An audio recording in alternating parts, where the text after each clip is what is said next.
tema muy importante en este momento, que mucha gente me ha preguntado sobre esto, y es las cosas que no se debe hacer en una entrevista para aplicar para una visa norteamericana. Importante, yo creo que ahora mismo todo el oyente debe coger su libreta, sí, un lapicero o ir a notas en la aplicación del celular. Porque tú sabes que hay mucha gente que se pasa de sincero y dicen que no, ya yo me presigné a la buena de Dios, hice una oración, una cosa. Creen que toda la buena de Dios. Sí, que toda la cosa es buena de Dios. Y yo he tenido clientes que le han dicho a los oficiales del consulado, bueno, la cosa está muy mala, señor cónsul, aquí, y yo tengo un primo allá que tiene una bodega, y yo lo que quiero es coger para allá para ver cómo me la busco. Confianzú, que entonces, el dominicano es entonces, confianzú. No se debe ser tan sincero en esos casos, y quizás una de las cosas más importantes es que nunca debemos mentir, dar información falsa o presentar un documento adulterado. Aquí hay muchos asesores migratorios que lo que hacen es que le cobran 40 y 50 mil pesos a la persona para dañarle el récord, y le sacan una cuenta bancaria falsa, le sacan un título de un carro falso, que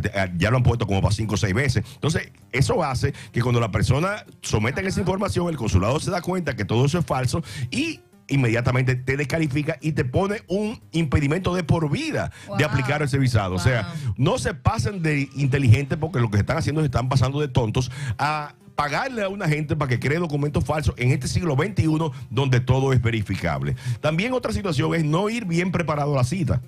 Debes revisar muy bien el formulario de S-160 e investigar y ensayar las posibles preguntas que te pueden hacer en la entrevista. O sea, en una entrevista de visado, la mayoría de preguntas que te las hacen en base a lo que tú pusiste en los formularios. Sí. Entonces, hay gente que va donde personas que le llenan los visados y no le explican lo que ellos pusieron en los formularios. Y eso es un problema, porque hay gente que no sabe ni a dónde va a ir, ni en qué fecha va a ir, ni cuál es la razón de su viaje. Algo muy importante, licenciado, son las fechas. O sea, hay que coincidir que la fecha que tú pongas en el formulario sea la que tú dices, porque entonces tú no estás coincidiendo y ahí es que te la niegan inmediatamente. Otro punto muy importante es no llevar los documentos necesarios para demostrar tu solvencia económica o llevarlos desorganizados. O sea, el consulado dice, y lo he visto en diferentes videos, que no es necesario llevar ningún documento, y eso no es cierto. Tú tienes que llevar documentos que prueben la solvencia económica. Si yo digo que yo tengo 100 mil pesos en el banco, yo debo llevar una carta de banco. Claro. Si yo digo que yo trabajo con esta compañía, entonces yo debo llevar una carta de trabajo de la compañía. En el hecho de llevar los documentos desorganizados se hace para cuestión de rapidez,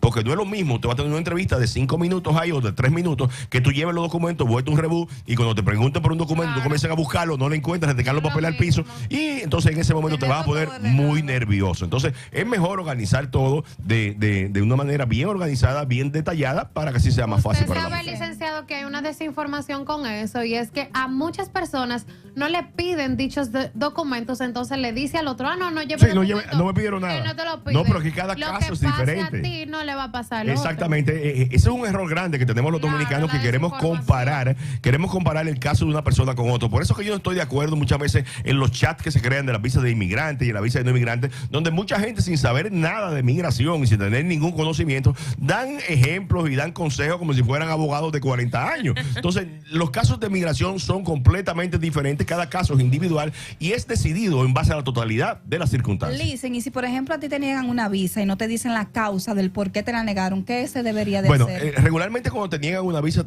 una de las razones principales que ellos ponen en el papel que te entregan es en base a la sección 214B. La sección 214B es la sección que dice que todas las personas pueden ser unos potenciales inmigrantes. O sea, eso quiere decir que tú no pudiste probar que tu solvencia económica y tu algo del país es suficiente para garantizar que tú vas a regresar al país. Entonces, algunas veces lo que uno hace es, si hay varias negaciones, solicitar el récord y ver que las preguntas estén exactas. Efectivamente. Y bueno, recuerden seguirnos en todas nuestras plataformas digitales, en Instagram como El Poder Migratorio Radio, en TikTok como UCANDR y a través de nuestro canal de YouTube como El Poder Migratorio Radio. Tú sabes que hay otro punto importante en esto de que no se debe decir en la entrevista, es nunca comprar los tickets de avión por adelantado. Hay gente que creyendo que el cónsul va a ser impresionado con respecto a esto, le dice, mira, ya yo tengo mi ticket comprado. Claro, porque tú no sabes si te la van a negar la visa, entonces claro, le está poniendo presión al cónsul. Sí, y otro punto muy importante es nunca se debe decir o poner en el formulario que se va por mucho tiempo. Hay gente que pone en el formulario, ¿cuánto tú vas a durar? 4 meses, 5 meses. Entonces, una gente que dura 4 meses significa que esa persona no está trabajando. Entonces, ellos calculan el tiempo de estadía que tú vas a durar en Estados Unidos en base a los ahorros que tú tengas en el banco. Entonces, si tú tienes unos ahorros que son de 50,000 pesos y tú dices que tú vas a durar 4 meses, o tú te vas a vender droga, o tú te vas a convertir en una carga pública, o tú vas a salir a trabajar. Claro. Entonces, ese es algo que no concuerda con las informaciones. Otro dato muy importante es que se diga, o que se haga una invitación de viaje, que se diga que un ciudadano americano va a pagar por su ticket de avión y su estadía. Eso anteriormente se podía, y se puede en algunos casos cuando la situación tuya está buena y necesitas como un empujoncito, tú puedes poner que te van a pagar como el alojamiento. Pero al gobierno de los Estados Unidos no les gusta que tú vayas a sacar dinero de las personas que viven en los Estados Unidos, porque eso considera que tú eres una persona que tú no tienes ningún tipo de arraigo y en cualquier momento te vas a quedar. Otro punto importante es: nunca digas que vas a visitar un familiar inmediato que está indocumentado. Eso es bastante complicado cuando uno tiene familiares inmediatos que están indocumentados, porque el consulado lo que considera muchas veces es que tú vas a dar o vas a hacer lo mismo que hizo ese familiar que estuvo indocumentado por un largo tiempo. También otro punto importante es nunca dar informaciones innecesarias. Hay gente que llega ahí, se para como un loro, le pregunta por una cosa y dice por otra cosa: no, que a mí me pasó tal cosa, que a mí me pasó otra cosa. O sea, trate de contestar exactamente lo que le preguntan. Y hay algo muy importante, es no mostrarse muy nervioso el día de la entrevista. Ir seguro. O sea, y la vestimenta, Lice. La vestimenta es muy importante, porque como decimos nosotros, no hay una segunda oportunidad para una primera impresión. O sea, cuando tú llegas y ellos te ven que tú vienes con unos pantalones rotos, con unos pantaloncitos saliendo de aquí, con la teta afuera, con cualquier cosa así, entonces ellos consideran que tú eres una persona que tú no tienes una buena moral y que posiblemente vayas a meterte en una cosa en Estados Unidos que no es lo apropiado para esa visa. ¿Y los colores influyen? Sí, los colores influyen también. Wow. Los colores influyen en el área psicológica, o sea, porque no es lo mismo tú entrevistar a una gente con un poloche negro que entrevistar a una gente con un poloche blanco. Un poloche blanco te da más paz, te da más tranquilidad. Un poloche rojo te pone como un poquito nervioso.